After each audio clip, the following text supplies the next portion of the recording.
5 seconds to go.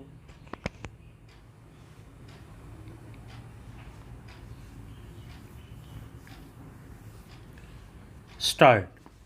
Mr. Pathak, while not disputing that if the application filed on May 31st, 1958 was incompetent at the stage it was filed, the order passed by the civil judge would not bar the consideration on the merits of the later application to set aside the ex parte decree sought to get over this obvious situation by a submission that even if Order 9 Rule 7 was inapplicable, the court had an inherent jurisdiction saved by Section 151 CP Code to entertain the application outside the specific statutory provision, and that it must be taken that the appellant invoked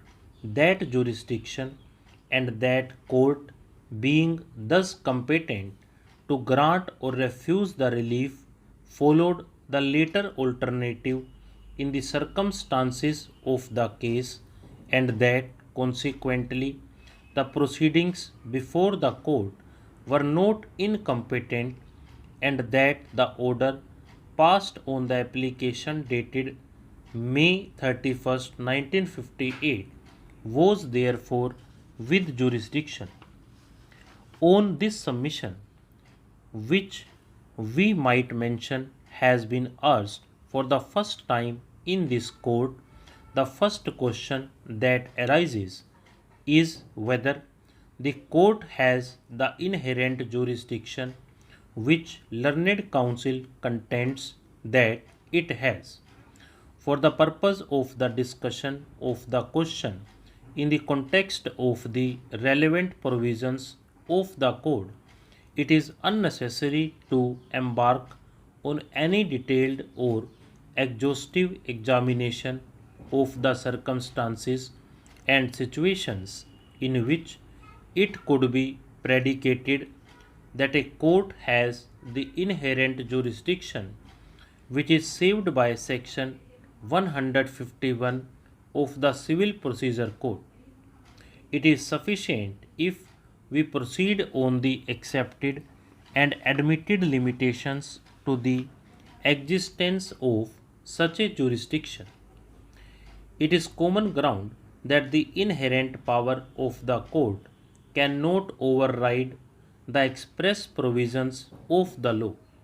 In other words, if there are specific provisions of the code dealing with a particular topic and they expressly or by necessary implication exhaust the scope of the powers of the court or the jurisdiction that may be exercised in relation to a matter, the inherent power of the court cannot be invoked in order to cut across the powers conferred by the court. The prohibition contained in the code need not be express but may be implied or be implicit from the very nature of the provisions that it makes for covering the contingencies to which it relates. We shall confine our attention to the topic on hand, namely applications by defendants to set aside ex parte orders passed against them and reopen the proceedings which had been conducted in their absence. Order 10, Rule 1 requires the parties to attend on the day fixed for their appearance to answer the claim of the defendant.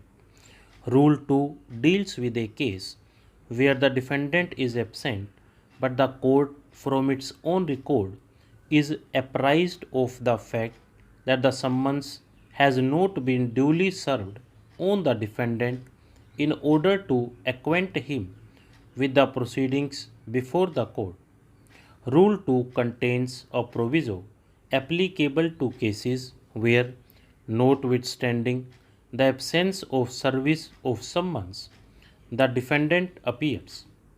Rule 3 deals with a case where the plaintiff along with the defendant is absent when the suit is called on and empowers the court to dismiss the suit.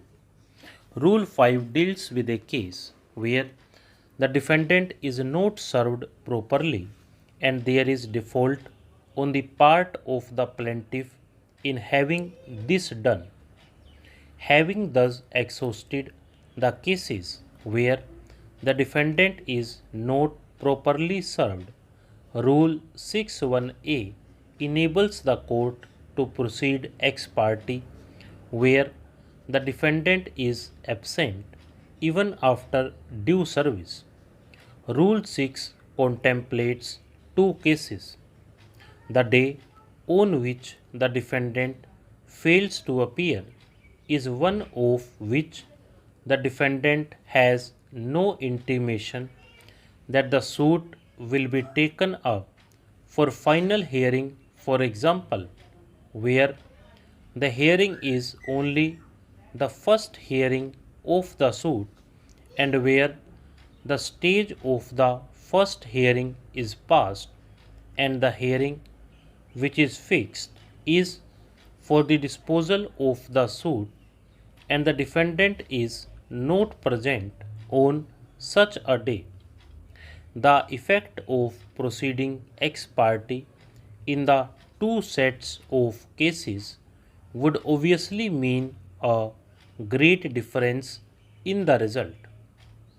So far as the first type of cases is concerned, it has to be adjourned for final disposal and, as already seen, it would be open to the defendant to appear on that date and defend the suit. In the second type of cases, however, one of two things might happen. The evidence of the plaintiff might be taken then and there, and judgment might be pronounced. In that case, Order 9, Rule 13 would come in. The defendant can, besides filing an appeal or an application for review, have recourse to an application under Order 9, Rule 13 to set aside the ex parte decree. The entirety of the evidence of the plaintiff might not be concluded on the hearing day on which the defendant is absent, and something might remain so far as the trial of the suit is concerned, for which purpose there might be a hearing on an adjourned date. Stop.